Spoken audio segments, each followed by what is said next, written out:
All Madison ever wanted was peace. Not wealth, not fame, just peace. But the same hands that promised her comfort became the very hands that dragged her into a house of rituals. They used to say that when Madison's mother smiled, flowers leaned closer to listen. She was the kind of woman who could calm storms with her voice. And her daughter was her only song. Madison was her only child, her miracle. After 11 years of waiting, fasting, and walking barefoot to prayer houses, she had finally been born one quiet night in April.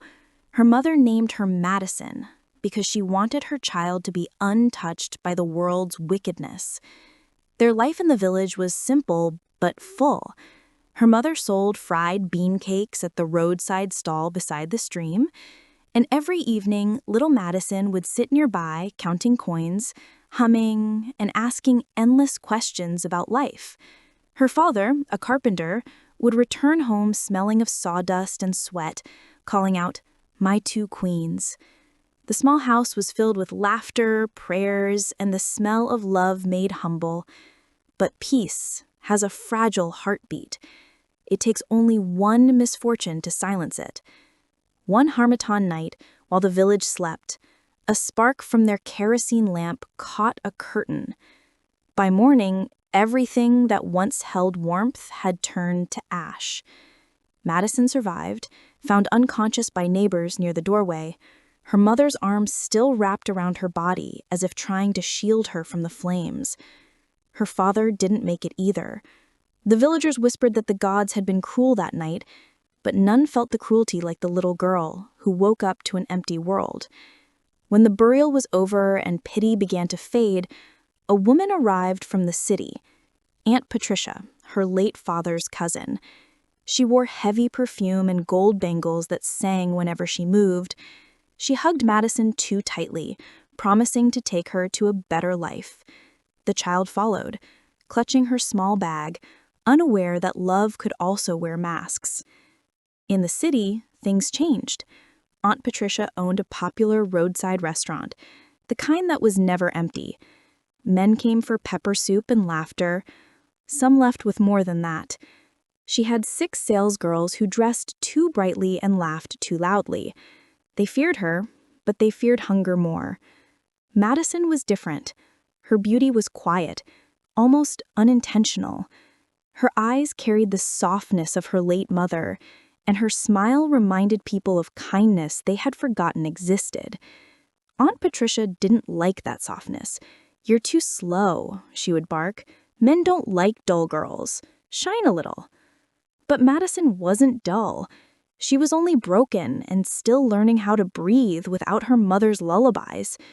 She worked from dawn till night, scrubbing pots, serving food, running errands, never complaining.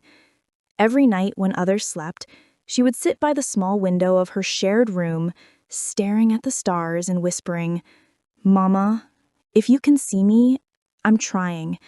I'm really trying." The first time Aunt Patricia tried to arrange a man for Madison was on a humid Friday night.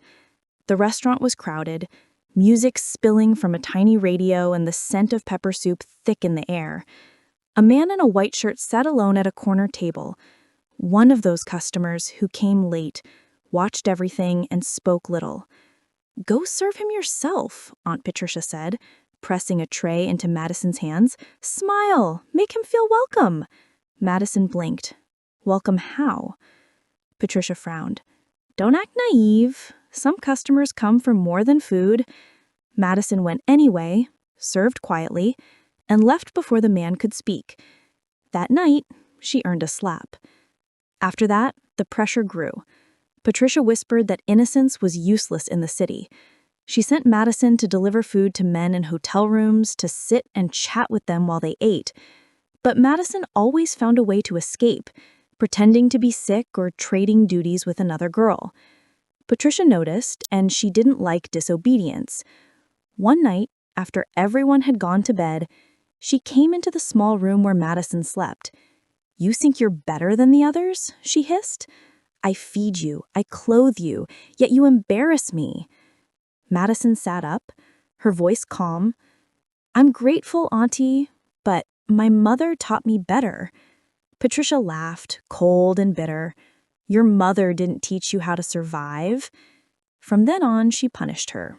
Long market trips under the sun, washing pots alone till midnight, cutting her share of food. Still, Madison endured, remembering her mother's words. "Purity is not weakness, my child. It is strength in disguise." One Sunday morning, while she swept the front of the restaurant, a convoy of black SUVs stopped. From the last car stepped a tall man in white caftan. "Good morning, sir," Madison said softly. He smiled. "Good morning, my dear." Behind the curtain, Aunt Patricia watched, her mind already calculating. Then Marcus Wellington became a regular face at the restaurant. At first he came with his men, silent, well-dressed bodyguards who ate quickly and left generous tips that made Aunt Patricia's eyes shine. But soon he started coming alone, always in white, always smelling of expensive oud and quiet authority. He sat at the same corner each day, beneath the wall clock that had long stopped ticking. Every time Madison passed, his eyes followed her, calm but heavy, the kind of gaze that stripped away peace. One afternoon, when the restaurant was almost empty, he said softly, "Come, my dear. What's your name?" Madison replied. He smiled. "A beautiful name. I like beautiful things." That night, he left without eating. The next day, he returned, and the next. Soon gifts began arriving. Perfumes, gold bangles, fine wrappers.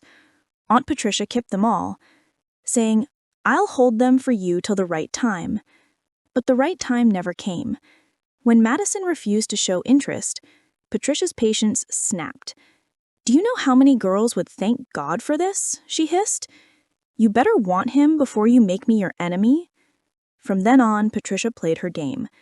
To Marcus, she said Madison was shy but willing. To Madison, she said he wanted to sponsor her schooling. Between both lies, a trap was woven tight. One evening, Marcus came after closing. "I've spoken to your aunt," he said, voice low, confident. "You'll come with me as soon as my wife." Madison froze, the plate slipping from her hand. Before she could speak, Patricia's voice thundered. "You will marry him, and that's final." 2 weeks later, she stood in gold lace as cameras flashed. People called her lucky. That night, after the forced wedding, the mansion didn't feel like home. It felt like a mouth swallowing her whole. The gates closed behind the convoy with a heavy clang, and the sound echoed in her chest. Inside, the air smelled of incense and silence. The wives stood in a row, dressed in matching silks, their smiles practiced, their eyes hollow. They hugged her each one and whispered, "Welcome, sister," but their voices carried no warmth. Then a maid led her into a room lit by oil lamps with golden carvings on the walls. In the center stood a large wooden table covered in red cloth, with a black calabash placed carefully at its heart. A thick candle burned beside it, dripping wax like blood. Marcus Wellington entered, his white caftan swaying softly, his expression unreadable. Behind him, an old man with gray hair and milky eyes shuffled in, the one they called Master Santos, the keeper of oaths. Madison's throat tightened. "Marcus, what is this?" she asked quietly. He smiled gently, almost fatherly. "Just tradition, my dear. Every wife goes through it. It means loyalty." Master Santos began to chant in a language she didn't understand. The air grew thick and her skin prickled. One of the wives stepped forward, holding a small clay cup filled with something dark. "Drink," the old man said. "This binds your tongue, your womb, and your breath to this house. You will speak no evil of what your eyes see. You will not run. You will not betray." Madison's hands trembled. "I don't understand." Marcus's voice cut softly. "Obey, Madison. This is how we keep peace." She looked around. Every wife was watching, silent, expressionless. Her pulse pounded in her ears. She wanted to refuse, but the fear of what might follow rooted her feet to the floor. Slowly, she lifted the cup and drank. It was bitter, thick, and cold, like swallowing darkness. Her body shivered, and for a moment she thought she heard whispers, faint, mournful voices rising from the calabash. Then Master Santos marked her forehead with white chalk, muttering, "If you speak of this house, your mouth shall rot before your death. If you run, your blood shall dry before it reaches the gate." When it was over, she was led to her new room, wide, beautiful, and lifeless. She sat on the edge of the bed, her heart racing, the taste of the dark drink still clinging to her tongue.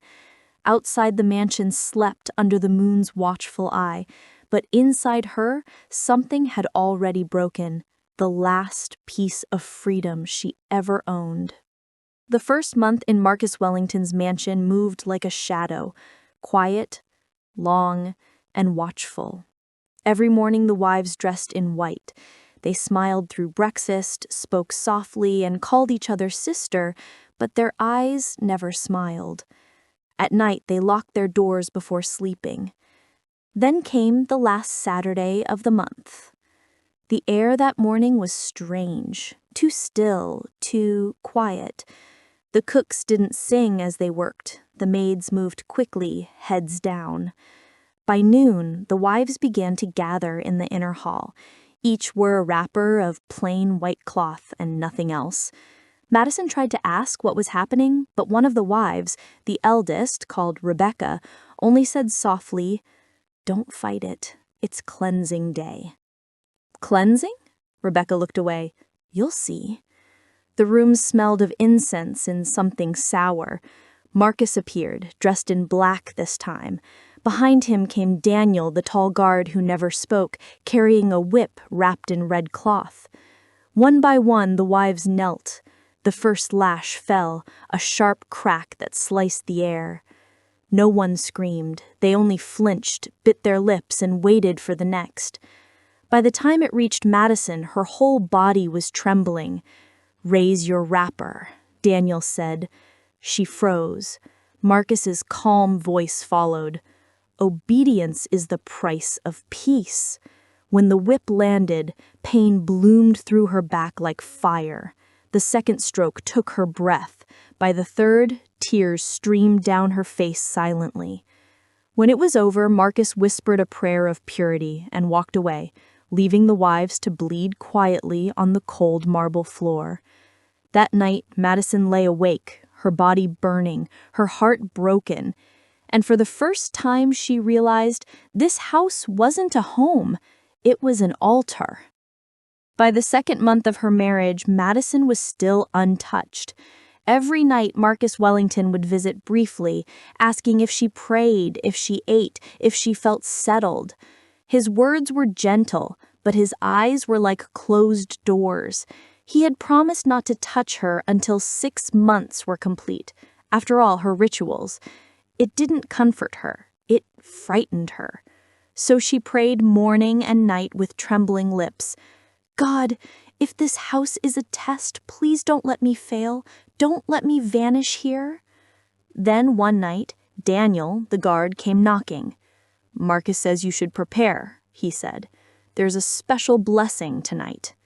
She followed quietly, wrapping her scarf. She thought it was just another ceremony, like the oath night, full of smoke and chanting. The room they led her into was dim, filled with the sharp scent of burning herbs.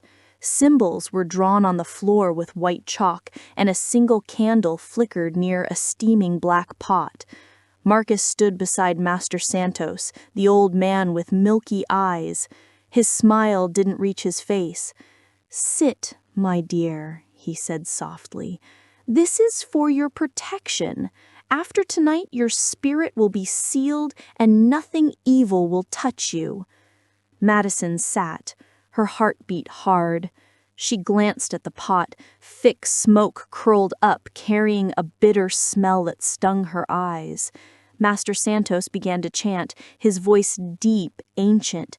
He stirred the liquid slowly, then poured a portion into a small calabash. He handed it to her. "Drink," he said. Madison hesitated. The smell was sharp, metallic, and sour. Her hands shook.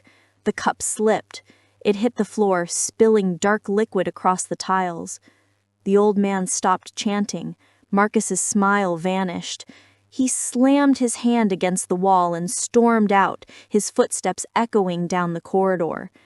Madison rose slowly, her hands trembling, and slipped out of the smoky room. The air outside felt heavy, yet she breathed deeply, grateful to still be alive, unaware she had just defied a covenant. By morning, the mansion was unusually quiet. Marcus had not spoken to her since the night before. He had left the ritual room furious, his steps echoing through the marble halls. The guards avoided her eyes. Even the maid seemed tense, whispering as she passed. Madison's mind was restless. The image of Master Santos slumped asleep replayed again and again. The strange smoke, Marcus's anger, the spilled concoction staining the floor like ink. She didn't know what it meant, but deep inside, something told her it wasn't just a blessing. She needed answers. That afternoon, she went to Rebecca's quarters. The eldest wife sat by the window, beating a string of coral, her eyes heavy with quiet sorrow. "Rebecca," Madison said softly, shutting the door behind her. "Something happened last night. They said it was a ritual, but I think it was more than that." Rebecca froze, her hands stilled on the beads. "What happened?" "They made me drink something, a black mixture. It smelled strange, but it slipped from my hands before I could take it. Then the master, he just fell asleep." Rebecca's eyes widened slightly. She looked around before whispering, "You didn't drink it." Madison shook her head. "No." Rebecca pressed her palm to her forehead, whispering a shaky prayer under her breath. "You don't know what you escaped." Madison's heartbeat quickened. "Tell me, Rebecca, what was it?" The older woman hesitated, then sighed deeply. "That drink ties your womb to his destiny. It makes you barren so that no blood of his ever enters this world. That's why none of us can have children. It's part of his covenant with the spirits that feed his wealth." Madison's lips trembled. "Then why does he keep marrying if he doesn't want a child of his own?" Rebecca gave a sad, haunted smile. "Because each new wife is part of the renewal. Every marriage feeds the ritual. We are not chosen for love, Madison. We are chosen to keep his power alive." For a long moment, neither of them spoke. Outside, the evening wind rustled through the trees, whispering secrets only the dead could understand. Madison looked up slowly. "Then the spirits must be angry," she said softly, "because they refused me."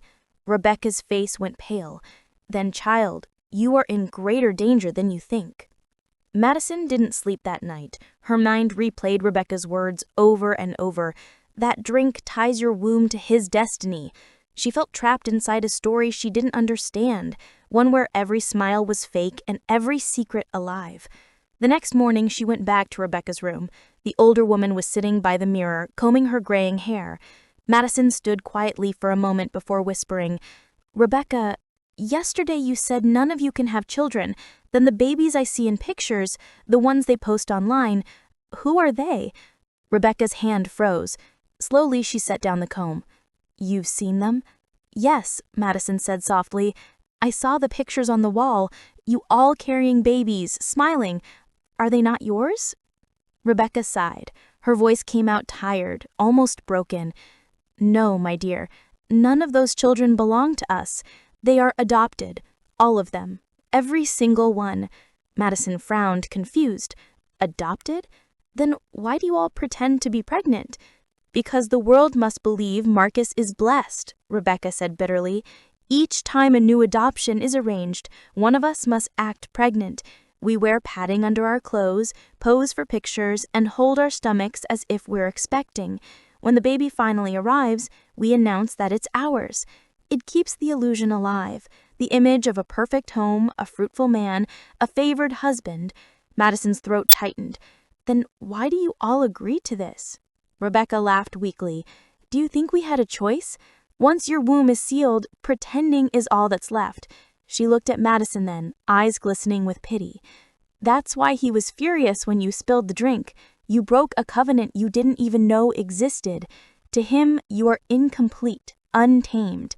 The spirits haven't claimed your body, and that makes you dangerous." The words sank deep into Madison's heart, like stones sinking in water. For the first time, she understood why everyone looked at her differently now.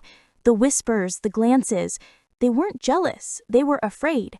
Because in a house ruled by darkness, a woman the spirits refused was a threat. By the 3rd month, the mansion no longer whispered. It watched. The mansion was too quiet that evening.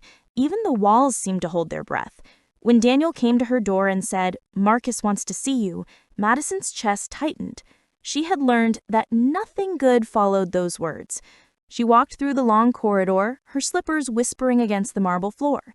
The air was heavy with incense, and the closer she got to the study, the slower she walked. Marcus Wellington sat behind his wide mahogany desk, prayer beads sliding through his fingers. He didn't look up at first. "Sit," he said finally, his voice calm, too calm. Madison sat, her hands folded on her lap, her heart thudding against her ribs. "You've been here 3 months. You've eaten from my table. You wear my name. It's time to give something back." Her brows knitted. "Give back? How do you mean, Marcus?" He raised his eyes to her, and the air seemed to drop in temperature. "Every wife must return to her family in the 3rd month and bring someone back, a relative. That's how this house stays blessed." She frowned, confused. "Bring someone for what?" His lips curved into a faint smile that never reached his eyes. "For the renewal. The covenant must feed." It took her a moment to understand. When she did, her blood ran cold. "Feed? You mean sacrifice?" He slammed his hand on the table. The sound cracked through the room. "Don't you ever use that word in my presence." Madison flinched, tears stinging her eyes. "Marcus, I can't do that. I have no one left. My parents are gone." "Then bring the woman who raised you," he said sharply, "that aunt of yours." "Patricia?" The name left her mouth as a gasp. "Aunt Patricia? No, you can't ask that of me. She's all I have." He stood slowly, the bead still in his hand. "Then you should be grateful the spirits chose her. Blood that loves you binds stronger. It will protect you." She shook her head violently. "Protect me? You're asking me to kill her. How can you call that protection?" Marcus's calm cracked. "Enough," he roared. "You will bring her here. Tell her she is coming to collect money for her business. Smile when you say it. If she refuses, you'll drag her here yourself." Tears rolled down her cheeks. "Please, I beg you, don't make me do this. She has nothing. He leaned close, his voice now low and venomous. "You think you can defy me? Do you want to join her instead? You were spared once when the master slept off. Don't tempt the spirits twice. In fact, I will go with you first thing tomorrow morning. I don't trust you." Her breath hitched. She wanted to scream, but no sound came. When she stumbled out of the room, her news weak, the wall seemed to lean closer. The house itself was listening. For the first time, she understood why everyone looked at her differently now. The whispers, the glances, they weren't jealous, they were afraid. Because in a house ruled by darkness, a woman the spirits refused was a threat. By the 3rd month, the mansion no longer whispered. It watched. The mansion was too quiet that evening. Even the walls seemed to hold their breath. When Daniel came to her door and said, "Marcus wants to see you," Madison's chest tightened. She had learned that nothing good followed those words. She walked through the long corridor, her slippers whispering against the marble floor. The air was heavy with incense, and the closer she got to the study, the slower she walked. Marcus Wellington sat behind his wide mahogany desk, prayer beads sliding through his fingers. He didn't look up at first. "Sit," he said finally, his voice calm, too calm. Madison sat, her hands folded on her lap, her heart thudding against her ribs. "You've been here 3 months," he began. You've eaten from my table. You wear my name. It's time to give something back." Her brows knitted. "Give back? How do you mean, Marcus?" He raised his eyes to her, and the air seemed to drop in temperature. "Every wife must return to her family in the 3rd month and bring someone back, a relative. That's how this house stays blessed." She frowned, confused. "Bring someone for what?" His lips curved into a faint smile that never reached his eyes. "For the renewal, the covenant must feed." It took her a moment to understand. When she did, her blood ran cold. "Feed?" she whispered. "You mean sacrifice?" He slammed his hand on the table. The sound cracked through the room. "Don't ever use that word in my presence." Madison flinched, tears stinging her eyes. "Marcus, I can't do that. I have no one left. My parents are gone." "Then bring the woman who raised you," he said sharply. "That aunt of yours." "Patricia?" The name left her mouth as a gasp. "Aunt Patricia? No, you can't ask that of me. She's all I have." He stood slowly, the beads still in his hand. "Then you should be grateful the spirits chose her. Blood that loves you binds stronger. It will protect you." She shook her head violently. "Protect me? You're asking me to kill her. How can you call that protection?" Marcus's calm cracked. "Enough," he roared. "You will bring her here. Tell her she is coming to collect money for her business. Smile when you say it.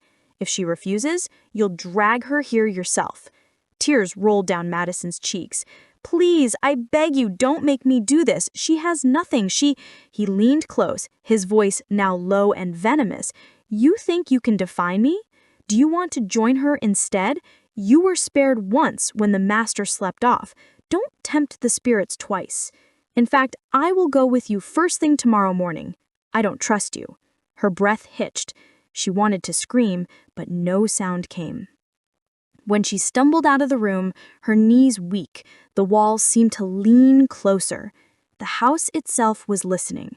For the first time, she realized she wasn't just a wife. She was a messenger of death. When Marcus finally stood to leave, Madison knew this was her last chance. Aunt Patricia walked them to the door, still laughing, still dazzled by Marcus's calm promises. The guards waited by the convoy, their guns glinting under the sun. Madison's palms were damp as she picked up her phone and pretended to show Patricia the restaurant's menu. She typed quickly under the table. "Don't come, please. It's not business. It's a trap. Your life is in danger." She turned to the screen toward her, forcing a shaky smile. "See, Auntie? This is what I want you to cook for Marcus tomorrow." Patricia squinted at the words. For a moment, her brow furrowed. Then she laughed. "Madison, stop this nonsense. You think I don't know when help has come? You want to spoil my luck, eh? I'm going, and that's final." Madison's breath caught. "Auntie, please." Patricia waved her hand dismissively. "You've changed, my dear. That man wants to bless us, and you're afraid. You don't know city money anymore." Marcus turned slightly, his eyes narrowing as if sensing their whisper. "Is everything fine?" Madison forced a smile, hiding the tears that burned her eyes. "Yes, Marcus, she's excited." He nodded once. "Good. Tomorrow by sunrise." As the convoy door closed, Madison's body shook. Through the glass, she saw Patricia still smiling, waving, already dreaming of wealth. And in that moment, Madison realized the cruelest thing about fate. Sometimes the people you try to save are too blind to see the fire until it burns them. When Aunt Patricia arrived the next day, her laughter filled the mansion like the sound of coins falling on marble. She wore her brightest wrapper and her proudest smile, waving at the guards as if they were her hosts. "Ah, this place is heaven on earth," she said, touching the walls. "Madison, you mean you've been living like this? You didn't even tell me?" Madison forced a smile, her throat dry.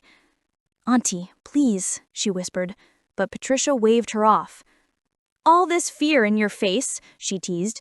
"You should thank God. See how your husband welcomed me?" Marcus had greeted her with false warmth, offering her food, compliments, and talk of business expansion.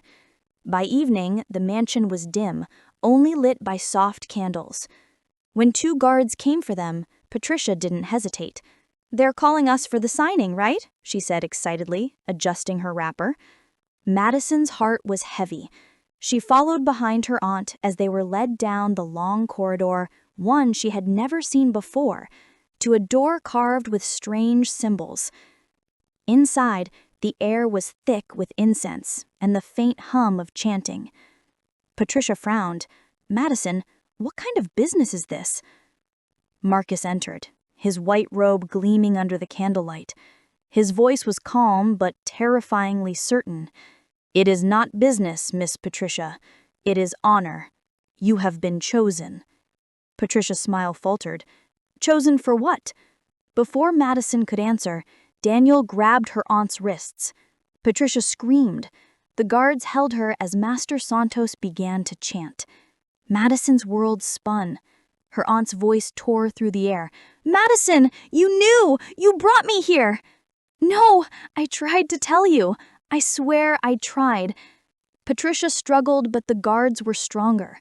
The chanting grew louder.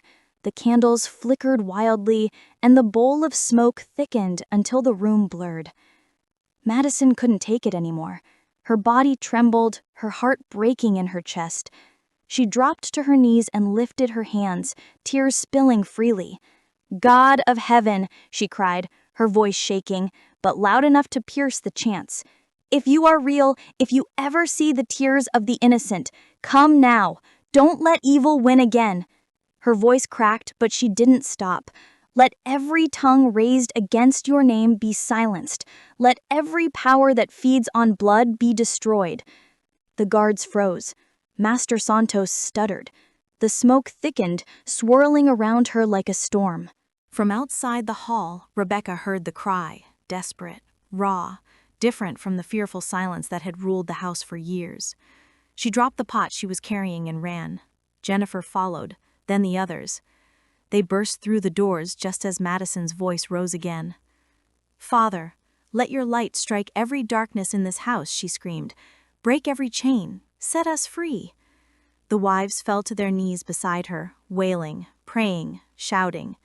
The room exploded into a chorus of tears and thunderous faith.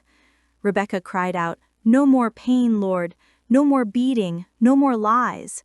Jennifer tore her scarf and shouted, "Let your fire cleanse this place." Their voices collided, a flood of grief and power.